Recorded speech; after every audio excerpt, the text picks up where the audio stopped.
IPL 2026 स्पर्धा आता अंतिम टप्प्यात आली आहे. अंतिम सामना पकडून मोजून 13 ते 14 सामन्याचा खेळ शिल्लक आहे.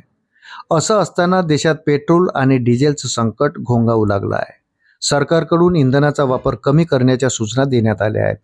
असं असताना IPL 2026 स्पर्धेवरही त्याचा परिणाम दिसून येत आहे. या स्पर्धेला 28 मार्चपासून सुरुवात झाली आहे. या स्पर्धेसाठी संघांनी हवाई आणि रस्ते मार्गातून जवळपास लाखो किलोमीटर अंतर कापलं आहे. कारण संघाचे सामने वेगवेगळ्या शहरात होत आहेत, त्यामुळे प्रवास करणं साहजिकच आहे. पण आता हा प्रवास कमी करण्याची मागणी होत आहे, कारण अमेरिका, इस्रायल आणि इराण युद्धाचे पडसाद संपूर्ण जगावर पडताना दिसत आहे. इंधनाचा तुटवडा जाणवू लागला आहे. त्यात IPL स्पर्धा सुद्धा असल्याने हवाई प्रवासावर अतिरिक्त दबाव वाढू शकतो.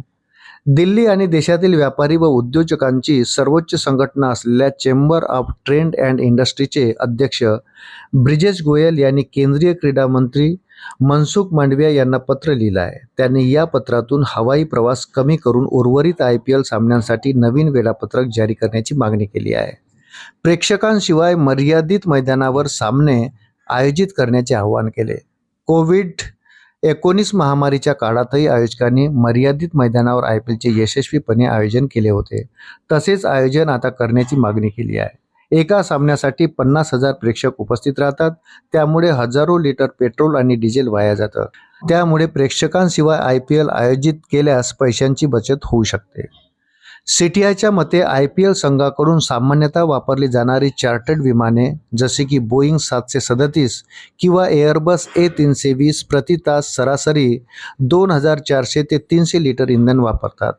एखादे उड्डाण अंदाजे 2 तास चालले तर अंदाजे 5000 ते 6000 लिटर विमान इंधन वापरते.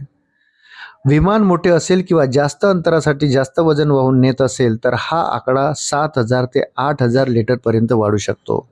या इंधन वापराला संघाच्या अंदाजे 10 उड्डाणांनी गुणल्यास प्रत्येक संघ अंदाजे 50,000 ते 70,000 लिटर इंधन वापरतो.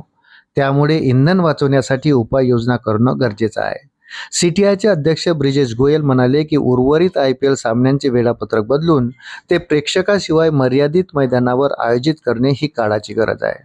अशाच नवनवीन अपडेटसाठी व्हिडिओला लाईक आणि चॅनलला सबस्क्राईब जरूर करा. धन्यवाद.